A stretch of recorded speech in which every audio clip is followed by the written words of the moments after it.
सभी गुरुमुख आज का सत्संग ध्यान पूर्वक सुने। श्री परमहंस अद्वैत मत आध्यात्मिकता का सर्वोच्चम स्तंभ, गुरु भक्ति की ज्योति को जन जन में पहुंचाने में रत, विश्व में परमार्थ का नायक बन गया। इसके महान आदर्शों को अपनाना और जीवन को आचरणीय बनाना आवश्यक था। सभी निर्धारित नियमों का परिपालन करते हुए मानव जन्म के ध्येय को पाना सर्वोच्च ध्येय था। श्री आनंदपुर की राह और आपके रूहानी तेजों में स्वरूप के दर्शन की चाह गुरुमुखों को बरबस ही दीवाना बना देती। आपने भी उन्हें गुरु भक्ति पद पर दृढ़ करने के लिए कुछ एक नियम निर्धारित किए, जिनकी परिपालना करने का आदेश दिया। प्रथम, अपने विचारों में सर्वस्व समर्पित भाव से भक्ति के प्रति परिपक्वता हो। दूसरा, माता पिता एवं निकट संबंधियों की सहमति परम आवश्यक है। सभी अस्थायी शरणागतों के लिए कम से कम 5 वर्षों तक प्रत्येक श्री आज्ञा को सिरधार्य कर सेवा, सुमिरन और सत्संग में रुचि लगाकर पूर्ण लाभ उठाना। श्री गुरु आज्ञा का पालन करते हुए सदैव समय का सदुपयोग करना। आपने श्री प्रयागधाम में शरणागति का मार्ग खोल दिया। महाराष्ट्र में अल्पसंख्या में गुरुमुख शरणागत हुए। आपने श्री आनंदपुर में स्थायी रूप से शरणागत हुए महापुरुषों और नवागत गुरुमुखों में से कुछ एक को श्री प्रयागधाम, अमरधाम, विवेकधाम, आलोक धाम आदि स्थानों पर भक्ति के नियमों की परिपालना करते हुए निवास करने का आदेश दिया। आप जब भी श्री प्रयागधाम में कृपा करते तो वहाँ के शरणागतों को विशेष समय प्रदान करते, उन्हें मन माया के धोखे से सतर्क रहने तथा भक्ति के नियमों की परिपक्वता से पालन करने के लिए सचेत करते। आरंभ में आपने उन्हें एक बार श्री वचन फरमाए कि गुरुमुख को हर वक्त अपने लक्ष्य को ध्यान में रखना जरूरी है। अपने मिशन को सामने रखकर जो काम किया जाता है उसी में सफलता प्राप्त होती है। आम संसार में देखा जाए कि जितने भी मनुष्य इंसान कार्य कर रहे हैं उन्होंने कोई न कोई लक्ष्य सम्मुख रखा होता है। मिसाल के तौर पर कोई वकील बनना चाहता है, कोई मिनिस्टर अथवा कोई धन जायदाद इकट्ठी करना चाहता है। वह दिन रात उसी धुन में लगा रहता है। उसके सम्मुख एक ही लक्ष्य होता है, किस रुतबे को हासिल करना है। वह उसी के पीछे हर वक्त दौड़ धूप करता रहता है और उसी को हासिल करने के प्रयत्न में जुटा रहता है। उसे अपने काम से एक सेकंड भी अवकाश नहीं है। अब वास्तव में सोचा जाए तो यह ख्याल और लगन गलत है, क्योंकि यह आत्मा की चीज नहीं है। जीव की सब दौड़ धूप केवल शरीर तक ही सीमित है, इसके आगे उसकी पहुंच नहीं है। मगर वे अपनी ना समझी के कारण अपने अपने कार्य में जुटे हुए हैं। उन्होंने कोई न कोई मिशन अपने सामने रखा हुआ है, जिसकी वे संत महापुरुषों की दृष्टि में कोई अहमियत नहीं है। सब गुरुमुख जो इस दरबार में आए हैं उनका भी कोई न कोई मिशन है। उसी मिशन को ही हर वक्त अपनी निगाह में रखता है। वह मिशन, वह लक्ष्य क्या है? गुरुमुख बनना। अब गुरुमुख किसे कहते हैं? जो गुरु के मुख से निकले हुए वचनों को सच्चे दिल से तथा श्रद्धा भावना से अपने हृदय में बसाए और उन पर अमल करे, उसी का नाम ही सच्चा गुरुमुख है। उसी बात को हर वक्त अपने सन्मुख रखना है कि कहीं मुझसे गुरु के वचनों का उल्लंघन तो न हो रहा। बस यही मिशन है गुरुमुख का। हर मन हर वक्त सतर्क है। वह एक पल भी अपने काम से अलग नहीं है। जरा सी उसने गुरुमुख के अंदर ढील देखी नहीं कि उसने धावा बोल दिया। वह ऐसे जीव को भुलावे में डाल देता है कि पता नहीं लगने देता, और जीव उसके शिकंजे में आकर अपनी मंजिलें, अपने ध्येय से इतना दूर हो चला जाता है कि फिर संभलना मुश्किल हो जाता है। इसलिए महापुरुष बार बार यही हिदायत देते हैं कि गुरुमुख को एक पल भी व्यर्थ नहीं गंवाना चाहिए। अपने ध्येय की पूर्ति में हर समय सतर्क रहना चाहिए। गुरुमुख को जो ऐसे होना चाहिए जैसे परम संत श्री कबीर साहिब जी ने अपनी वाणी में कथन किया है कि गुरुमुख गुरु चितवत रहे, जैसे मणि भुवंग, कहे कबीर बिसरे नहीं, यह गुरुमुख को अंग। गुरुमुख को इस तरह अपने इष्ट देव सदगुरु का ध्यान करना चाहिए जिस तरह सर्प मणि का ध्यान करता है। अगर मणि उससे एक पल भी अलग हो जाए तो वह बेचैन हो जाता है और न ही मिलने पर तड़प तड़प कर उसके पीछे अपने प्राण तक भी गंवा बैठता है। इसलिए इसकी मिसाल गुरुमुखों के साथ दी है कि गुरुमुख का भी यही मिशन होना चाहिए कि अगर एक पल भी सदगुरु का सुमरन उसे भूल जाए तो उसे झटपटाना चाहिए। गुरुमुख की मंजिल बहुत ऊंची है। जो विचार गुरुमुख के होते हैं उसका मुकाबला संसारी आदमी के विचार नहीं कर सकते। श्री सद्गुरु दाता दयाल जी ने तीसरी पातशाही जी ने महाराज प्राय फरमाया करते थे कि इस दरबार के एक छोटे से बच्चे के विचारों का संसारी आदमी, फिर वह चाहे बैरिस्टर, मिनिस्टर अथवा फिलोसोफर क्यों न हो, मुकाबला नहीं कर सकता। कारण यह है कि उसके विचारों की दौड़ जितनी भी है वह शरीर के सुख तक है, इंद्रियों के ऐसा आराम तक है। उनकी सारी कार्रवाई शरीर तक ही सीमित है और गुरुमुख की सोच आत्मा से परमात्मा तक है। आजकल विज्ञान इतनी तरक्की कर रहा है कि इंसान चंद्रमा तक पहुंच गया है और अब उससे भी आगे जाने की धुन उस पर सवार है। लेकिन अगर विचार करके देखा जाए तो इसका परिणाम क्या है। उसने पूछा जाए कि आपको इन कार्यों से कितनी खुशी मिली तो उनके पास इसका कोई उत्तर नहीं होगा, क्योंकि उन्होंने अपनी आत्मा की शांति के लिए तो कुछ कार्य किया ही नहीं, अपने असली मकसद को तो पहचाना ही नहीं।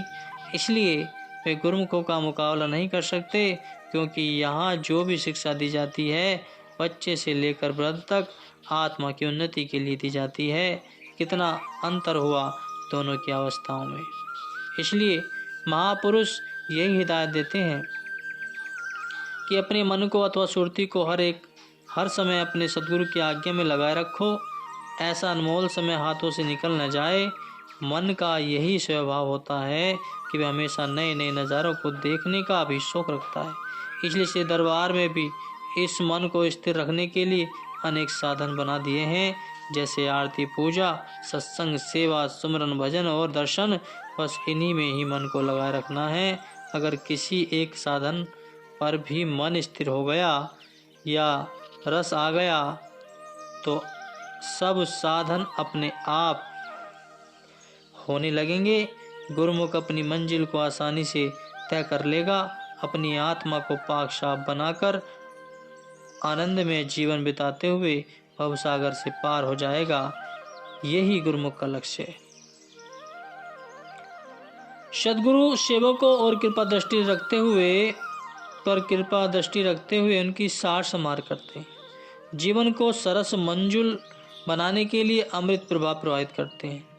ऐसी रचना रचते हैं जिससे सेवकों को अंतर हृदय प्रफुल्लित रहे। एक बार श्री मौज में आकर आपने फरमाया कि सभी गुरुमुख ट्रॉली में बैठकर कोरे गांव पूर्णधाम में जाकर सेवा करें। शाम के समय तक खुदाई पूरी करनी है। उन दिनों वहां पर एक खेत में अंगूर लटक रहे थे और कुछ जमीन पर मूंगफली उगी हुई थी।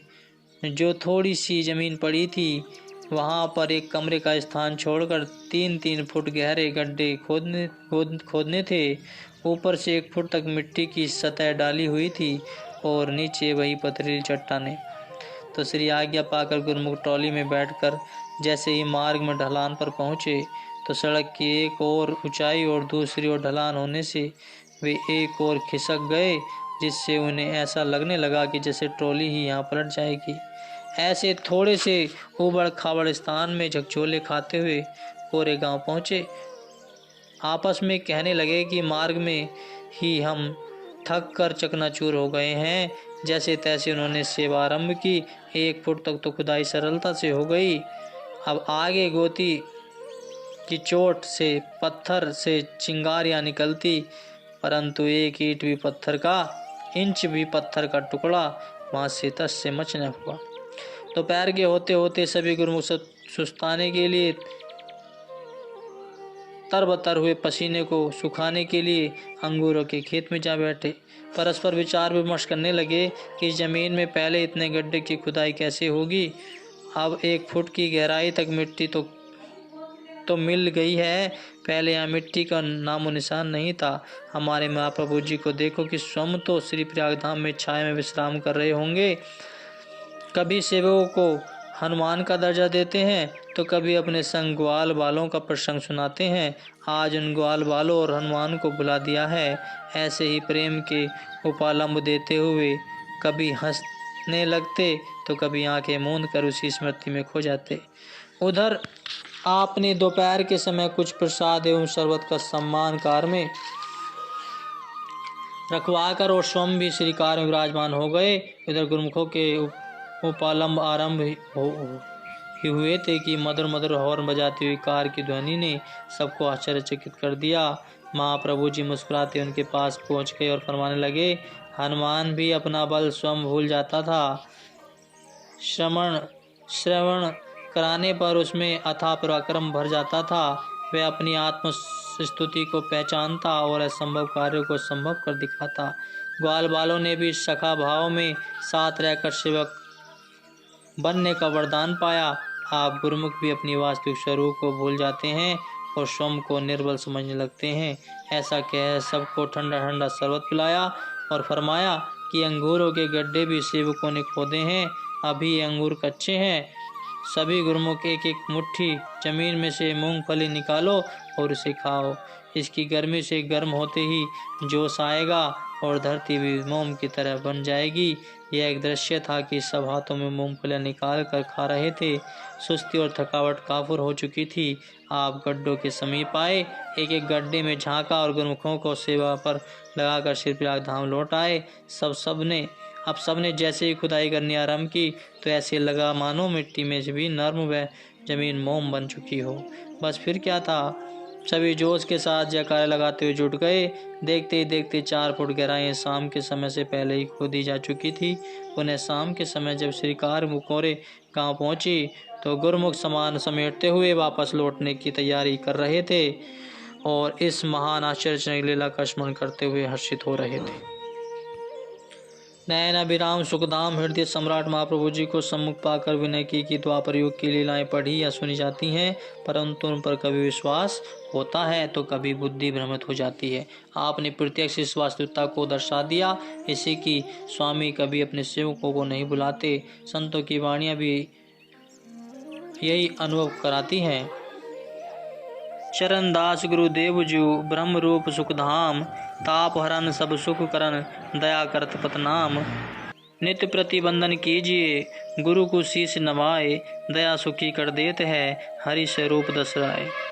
अर्थात मेरे गुरुदेव श्री चरणदास जी ब्रह्म स्वरूप सुखों के धाम हैं। जीव के तिरताप हर कर उसे खुशी कर देते हैं, सुखी कर देते हैं। उनके चरणों में प्रणाम करती हूँ। पुनः कहा है कि नित्य प्रति नतमस्तक होकर गुरु चरणों में वंदना करनी चाहिए। वे सुख प्रदाता भगवान के साकार स्वरूप का दर्शन कराने में समर्थ हैं। आप इसी प्रकार सेवकों को सभी सेवा के सुअवसर प्रदान कर उनकी अंतरात्मा में खुशियों के झराने बहाते तो कभी उन्हें अपने पावन मृदु वचनों का अमृत पिलाते। ऐसे ही एक बार आपने श्री गुरुमुखों को अपने समीप बिठाकर अपनी अनमोल वाणी में फरमाया कि गुरुमुखों, आप सब गुरुमुख शरणागत एक ही लक्ष्य के साधक हैं। श्री गुरु दरबार के नियमों और श्री आज्ञा में चलना ही आपका सर्वोपरि धर्म है। जैसा कि संतों की वाणियों में लिखा है कि आसन इष्ट उपासना खान पान परहान, तुलसी जहाँ से ये षष्ठ बसे तहाँ मित्रता जान। अर्थात जहाँ सबका स्थान इष्ट देव और पूजा अर्चना समान हो, खाना पीना पहनना भी एक समान हो, अर्थात यह 6 गुणों में विभिन्नता न हो, वहाँ पर मित्र की भांति सुख और आनंद की अनुभूति होती है। इन सब गुणों का समावेश महापुरुषों ने आश्रमों में कर दिया है। गुरु विचार करें कि सुखी और आनंदमय जीवन किसे कहते हैं। गुरुमुख जब सबसे मधुर भाषण, हार्दिक सहृदय, मृदुल मृदुल व्यवहार करते हैं तो वातावरण में अद्भुत प्रेममयी शांति समाहित हो जाती है। भजन सुमरन में सुरती स्वतः ही लीन होने लगती है, कारण कि बाहरी वातावरण में परस्पर प्रभु गुणगान में महिमा का गायन, अंतर्मन में आत्मोल्लास की स्थिति, ये सब जीवन में नई स्फूर्ति भरकर उसे आंतरिक सुख और सुगंधित बढ़ते फूलों का सुसावित बनाए रखते हैं। सब गुरुमुख सब मिलकर ऐसा वातावरण बनाए रखें जिससे स्वयं भी आनंद सुख प्राप्त करें, संपर्क में आने वाले जिज्ञासुओं को भी इसकी अनुभूति हो। महापुरुषों का इससे मिशन पूरा होगा और इसी में ही उनकी प्रसन्नता है। बोलो जयकारा, बोल मेरे श्री गुरु महाराज जी की जय।